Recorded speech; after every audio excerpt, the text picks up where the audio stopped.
Well, for starters, I think it brought back a desire to actually understand the craft of actually film and telling stories on film in a much more intense way than I've been used to previously. I think there comes a point whereby in your advertising career where you get when you're handling brands and you're dealing with clients, right, you've kind of lost touch with the craft. But actually writing that script again, a long format script, and actually getting involved in the shooting, handling the cameras myself, the lenses myself, learning how to frame a shot, block a shot, learning how to make dialogue look natural and not stilted and boring. I think that's kind of made me fall in love with the craft of actually shooting film again. And I mean, think about it, even in social media and in internet, 60% of what users are actually looking at is video and film. So I think branded content and storytelling will always be around, and actually having the Fabulous 4 experience, right, to actually stir my passion in the craft again, I think that's been wonderful for me. So I'm very grateful for that experience.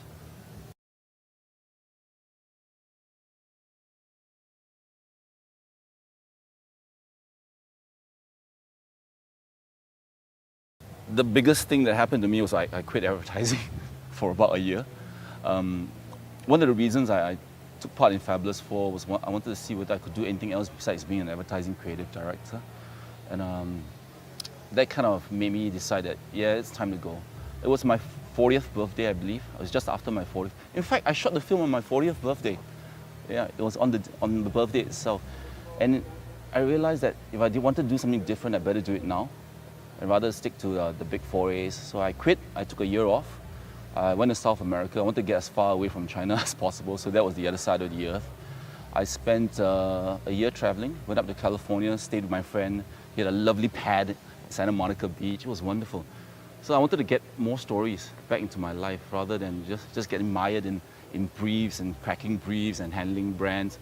I think the 4.5 years in advertising in Shanghai was intense and beautiful and passionate, but at the same time it closed up my world a little, and it's a big world out there, and I just wanted to see more of it. So after I came back, I realized I was still good at it, this ad thing, but I wanted to do something different. I couldn't be an ECD of an agency again, because I realized that I'm not very good at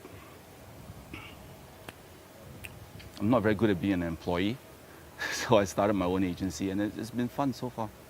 And what I learned at Fabulous 4 and the fact that I'm actually pursuing film craft has actually helped a lot, because look at the camera you're using right now. You know, it's pretty much the same one I'm using, and we're filming documentaries and films with it, and it's wonderful.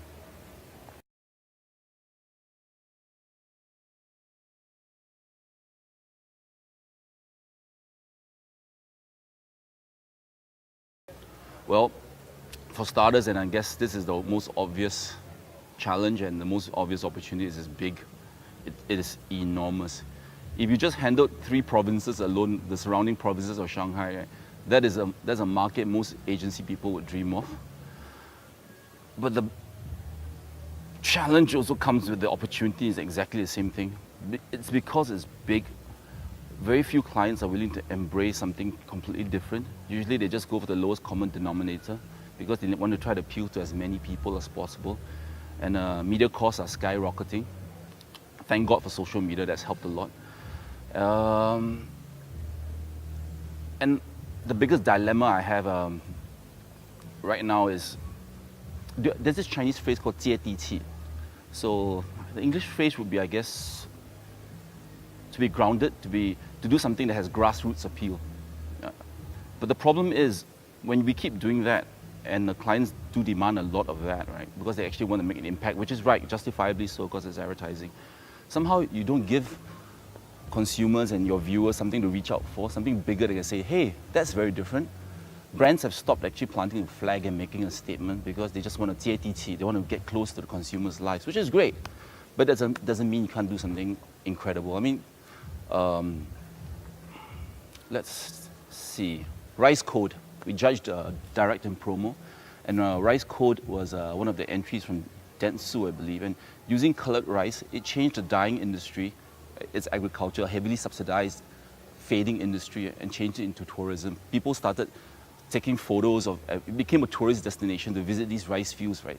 Done up as beautiful paintings because of different colored rice. I think that's TATT. That has grassroots appeal, I mean, literally.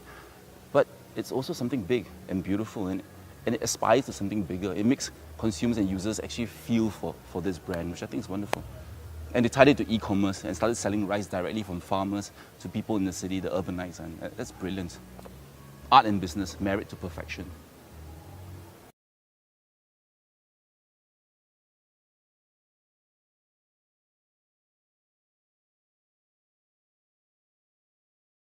Money,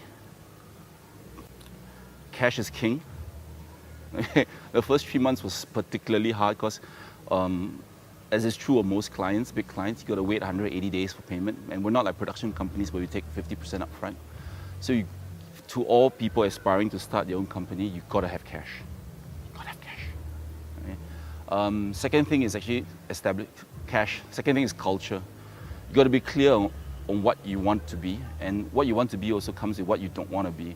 Because you're kind of desperate for business in your first couple of months, you probably much do everything, but you got to be clear what your DNA is, because once you're everything, you almost become nothing. But that's the beauty of what we're doing right now, because brands approach us with a problem and we don't give them a prescription.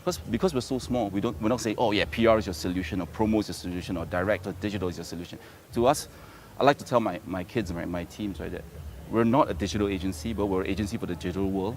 And in a digital world, right, you use what solutions you can for your clients' problems. You don't have a preconceived notion of what kind of solutions to provide them. So those were really interesting, actually setting the culture for the company, what we intend to be and what we intend to do. And third, I guess, is clients, I guess. We've been very lucky. Thank you, PepsiCo.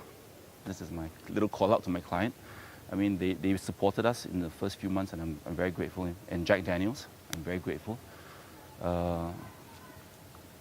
I guess convincing clients that small can be beautiful, a small agency can do beautiful work, I think that's the third challenge.